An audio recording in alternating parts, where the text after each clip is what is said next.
Hello everybody, my name is Mike Geig, and in this video we are going to be looking at rotating, scaling, and tinting bitmaps in Allegro 5. What I'm going to attempt to do is just cover 3 Allegro functions all in one video instead of making 3 separate videos, and then you can see kind of how they all relate together in one video. What I'm starting with here is my Allegro.h, my Allegro image, the 2 variables we've seen before, image width and height. My image variable, I'm initializing the image add-on, I'm actually loading the image. You're going to see a lot of this code is pretty much exactly the same as our last video, which was loading a bitmap. I am filling the variables image width and image height with the width and the height of the picture, and then that's it. I'm not drawing it or anything. The first function I'm going to look at is rotating a bitmap in our program. Now, to do rotation, I'm going to need a way to keep track of the degrees of rotation. Now, in our program, all of our rotation is handled in radians, but it's much easier to handle degrees with keyboard input and then convert those to radians later. So what I'm going to do is I'm going to create a variable here named float degree equal to 0, and that will allow me to keep track of my rotation. Next, I'm going to come down here, and I'm actually going to give myself some input before I bother drawing. What I'm going to do is I'm going to do case Allegro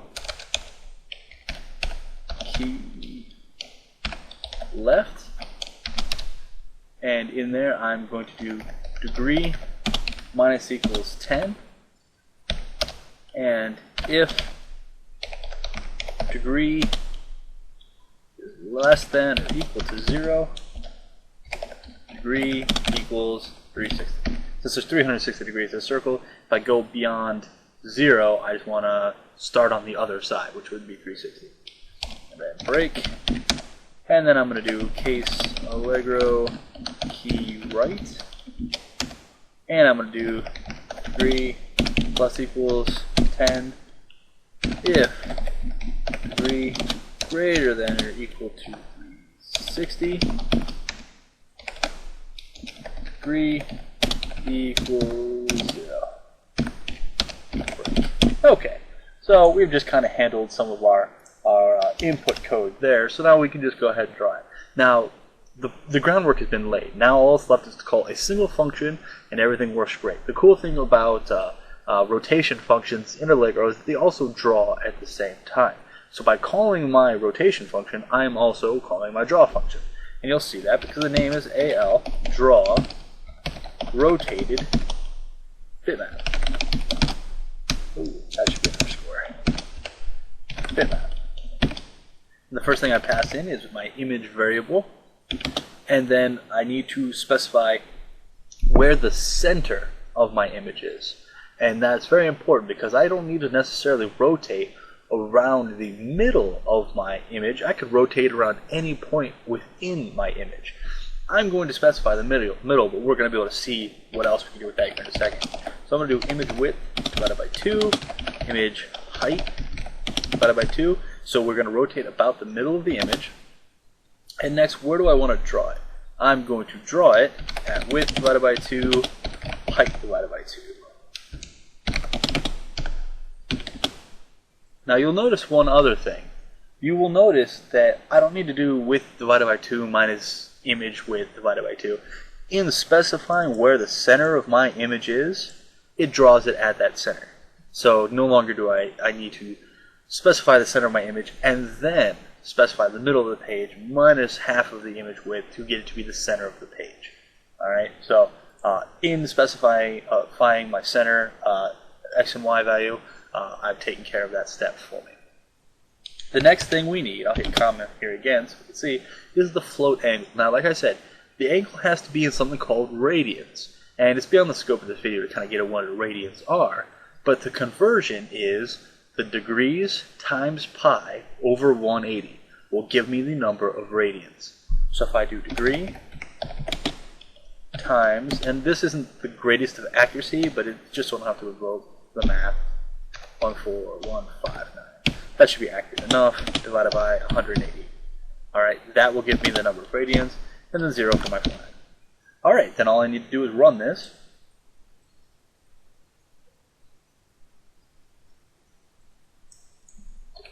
And we will see, there's my spider image. If I hit the left key, look at that, I start rotating left, and the right key, I start rotating right. Now, the image gets pretty blocky when I rotate it, because it's figuring this stuff out in real time, and it's not the highest of resolution images to begin with. But there you go. That is basically rotation with bitmaps in Allegro. Let's look at one more thing here. I specified my image width and my image height divided by 2 for the middle of the image to be my center. Let's do something like 10. So 10 pixels in to the top, or 10 pixels in on the left and 10 pixels in from the top will be the starting point of my image. Thus, it will be drawn there, and it will be rotated about there. So I bring this back over. So now you see it's not exactly in the center anymore. 10 pixels in is the center. You'll see when I rotate this, it rotates now about that 10 pixel mark, and not about the exact middle of the image. I've specified a different point from which to rotate. Okay, so that is rotation in Allegro. Let me bring it back here. This code here is what you'll see when you go into the source code. Alright, great. Okay, so let's just go ahead and do a little bit of cleanup here, and we'll get into our next function. I'm going to go ahead and take out this input, and I'm going to remove the variable degree. We won't need that, we're not doing rotation. Alright, so the next thing we're going to look at is we're going to look at scaling a bitmap. And when we scale a bitmap, we can either make it bigger or we can make it smaller, and we can do this in real time. So I'm going to create a couple extra variables here. I'm going to create int x equals 0, int y equals 0, and a new variable which is going to be float scale equals 2. That's how much I'm going to change it. Alright, great. Now I'm going to come down here below where I set my image width and my image height, and I'm going to set up my x variable. So x is going to equal width divided by 2 minus image width divided by 2. This is that step we did inside of our drawing function before. I'm doing it out here in just a couple variables just to keep it clean inside of our drawing function. 2 minus image height divided by 2. Fantastic. Okay, great. Alright, so I'm just setting that up ahead of time. And now we're going to go ahead and add ourselves some inputs. So I got my key left and my key right. What I'm going to do is I'm going to make my key left go to scale minus equals 0.5 f. Now that f just forces this 0.5 to be a float. We know that any decimal can either be treated as a decimal, double, or float or anything like that, but this just forces it to be a float, so everything is all well and good there. Alright, and then I'm going to come over here to my Allegro key right, and that's going to go scale plus equals 0.5 f. Alright, great. Okay, so we've got our input handled, and now we can go ahead and draw our image. We'll do AL draw scaled bitmap. First thing I'm going to do is I'm going to pass an image, and then next I get to pick the float SX and float SY. That's the starting X and starting Y. And what that means is that I don't necessarily need to start in the upper left hand corner of my image. Alright? I can choose to draw starting somewhere else. Alright, so if, let's say here I'm going to pull up my my image viewer with my spider image. And that's my Spider-Man spider image. Normally we draw from the upper left hand corner. But I can specify any start X or start Y I want, and that's where we start drawing. Alright? So if I were to specify half the image, alright, we would draw only this corner. And that'll make more sense here. We're going to look at how that works. So let me go ahead and specify for now just 0, 0. Alright, so we want the whole image. We're starting in the upper left hand corner of the image. And then we need to specify the starting width and starting height. So the starting width is image width. That's how wide it is to begin with. And our height is image height. How tall it is to begin with. And now our destination X and our destination Y. And we calculated those earlier. I did just X and Y. So that it's drawn right in the center of the screen. There's nothing new there. And then finally, our ending width and our ending height. How big does it end up? And so what I'm going to do is I'm going to do image width, so starting width, times scale. So it'll either get bigger or smaller depending on what scale is. Image height times scale. And then last, no bitmap flags. Great. Alright, so let's go ahead and run this. Alright, so you can see scale started out as 2. So my image is being multiplied by a factor of 2. It's now twice as big, twice as tall, or twice as wide, twice as tall. If I hit the right key, it gets bigger by a factor of 2.5. Or I can come back down to 2, 1.5, 1, which is no scaling at all, 0.5, alright, 0, so it doesn't exist anymore, negative 0.5 inverts it, negative 1, negative 1.5, negative 2. And you can go on infinitely with that. Alright. You can see we're drawing in the upper left-hand corner. Alright, great. Let's look at something else. Let's look at what happens if we only scale in one direction. We can do that. Let me go ahead and run this here. Now we're only scaling along the width. See?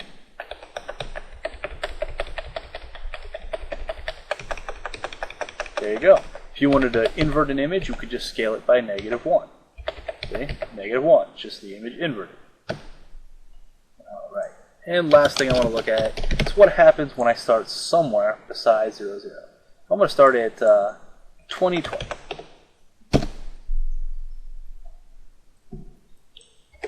And as you can see, I'm still taking up the same space, multiplying everything by 2, but I'm starting further in. I'm starting 20 pixels in from the left and 20 pixels down from the top. So my picture is less to begin with. I'm choosing to draw a smaller subsection of my image. Alright, great. And that is scaling. Scaling is fairly simple, pretty straightforward. So there you go. This, what we have here, is what will be in the source code if you view that. Alright, great. So I'm going to go ahead and erase this here. Get that out of there. And I'm going to go ahead and clear out my input. And then I'm going to come up here and I'm going to erase this float scale value. Alright, great. So what we're looking at now is we're looking at tinting an image, which means we can choose to only draw certain color channels of an image. Alright? We can also use it to fade in and out an image, and we'll look at that here in a second. So what I'm going to do first and foremost is just show you the very simple tinted drawing function. I'm not going to do any inputs yet. We'll wait a second for that. So I'm going to do AL draw tinted bitmap. Alright? First thing it wants is the image, then the color. And then I'm going to do AL map RGB. And what this is it's the color stream that will get shown. So if I did, say, 255.0.0, it's going to draw only the reds of my image. Now let's take a look at that. We'll specify X and Y. We left that from the previous function, the X and the Y. And then any bitmap flags. Alright, great. When I run this, you see now it only draws the red channel. Okay? And it doesn't have to be primaries. I could specify 255.0.255. And we'll call that, we'll do 255, 100, 255. Actually, don't know what color that will be. And there we go. Since we have multiple colors, we're doing all of the red channel, all of the blue channel, and 100 of the green channel, it actually is tinted a lot less. If I only wanted slight tinting, I could do 255, 240, 240. That would give my whole image only a slightly red tint. Just like that. Doesn't look like much, but it has a slight reddish tint to it. And we can really just do whatever with that. Use it to tint our image in any particular color by feeding into only a certain color channel. Alright? So that's one thing we can do with that, and that's useful. That's a neat ability. But let's look at something else we can do. And what I'm referring to is the ability to use an alpha channel. Now, an alpha channel corresponds to the opacity of an image. Opacity being, is it see-through or not? 0 for opacity means it's 100% see-through, it's invisible. And 255 for, opacity is normalized. So 0 meaning it's completely see-through, and 1 meaning it's completely opaque. Alright, so instead of using ALMap RGB, I'm going to use ALMap RGB-A, which gives us another channel. And this other channel is my alpha.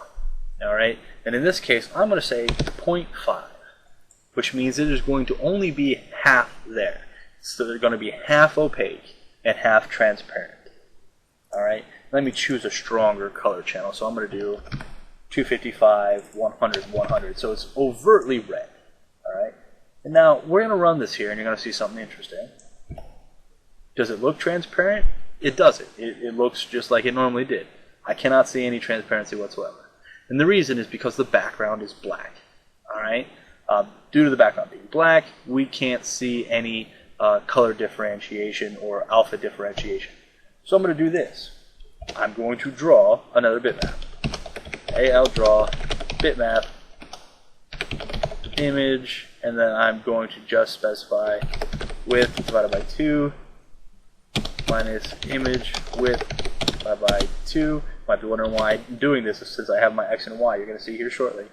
And then I'm going to do height divided by 2 minus image height divided by 2, and then no flags. Alright, so I am drawing this image.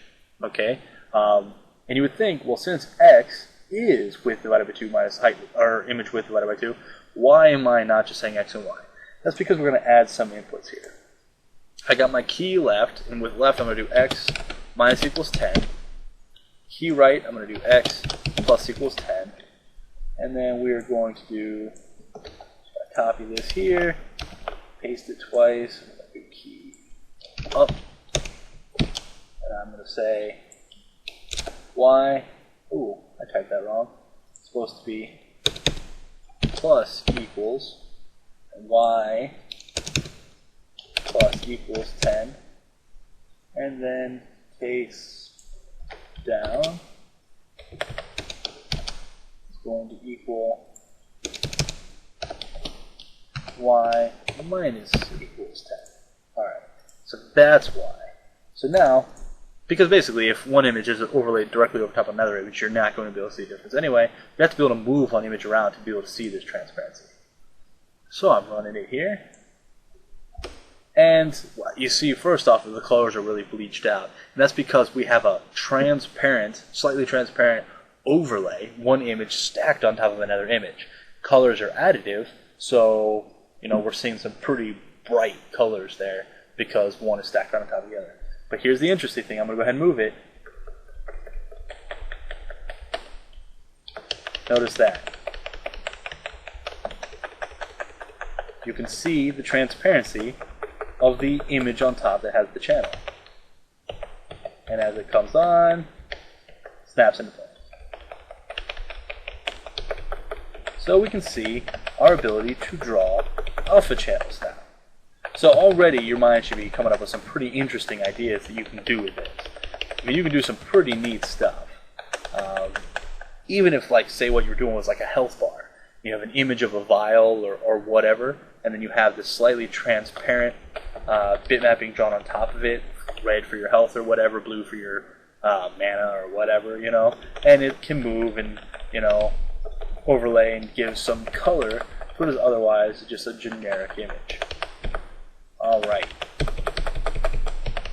So there you go. That is our tinting, and there's some cool stuff we can do with that, a lot of neat game effects we can achieve with that. Now those are the three functions I wanted to talk about in this video. Basically tinting, scaling, and rotating. Everything else is some amalgamation of those things. And interestingly enough, Allegro has built-in functions, so we can do something like AL draw rotated tinted bitmap, AL draw scaled tinted bitmap, AL draw rotated scaled bitmap. Okay, so check out the Allegro reference manual, and you will see all of those different functions that are available, all combinations there. I'm only showing you those three because everything else is just some combination of these three concepts. So that is pretty much everything you need to know about bitmaps so far in Allegro. What we're going to look at in the future parts of this series is we're going to look at sprites, We're going to look at animation. We're going to look at some things like transparency, background hiding, things like that when we talk more advanced bitmaps. But that pretty much wraps up part 6.